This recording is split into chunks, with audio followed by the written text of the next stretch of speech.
Hi guys, ഇന്നത്തെ വീഡിയോയിൽ നമുക്ക് കപ്പപ്പുട്ട് ഉണ്ടാക്കാം. ഇത് നമ്മളുടെ പറമ്പിൽ തന്നെ ഉണ്ടായിട്ടുള്ള കൊള്ളിയാണ് കേട്ടോ.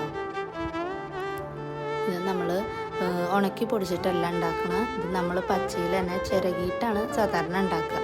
അത് ഞാൻ എളുപ്പത്തിന് വേണ്ടി മിക്സിയിലിട്ടിട്ട് നല്ല നനനന അരിഞ്ഞ പോലെ ആക്കിയെടുത്തു കേട്ടോ.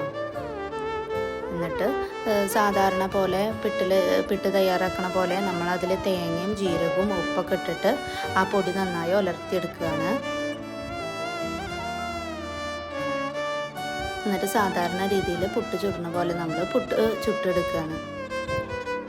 ഇതൊരു വെറൈറ്റി ആണ്, നല്ല ടേസ്റ്റുമാണ് കേട്ടോ ഈ പുട്ട്. നമ്മുടെ 4 മണി നേരത്തൊക്കെ ഉണ്ടാക്കാൻ പറ്റിയ നല്ലൊരു വൈകുന്നേരത്തെ ഒരു 4 മണി പലഹാരം തന്നെയാണിത്. അപ്പോൾ ചിക്കൻ കുറച്ച് മസാല കൂട്ടിയത് ഇരിക്കുന്നുണ്ടായിരുന്നു, അപ്പോൾ അതും കൂടി എടുത്ത് ഞാനിതിൽ ഉണ്ടാക്കി കേട്ടോ. ഇത് രണ്ടും നല്ല കോമ്പിനേഷനാണ്, ഒന്ന് ചെയ്ത് നോക്കൂ.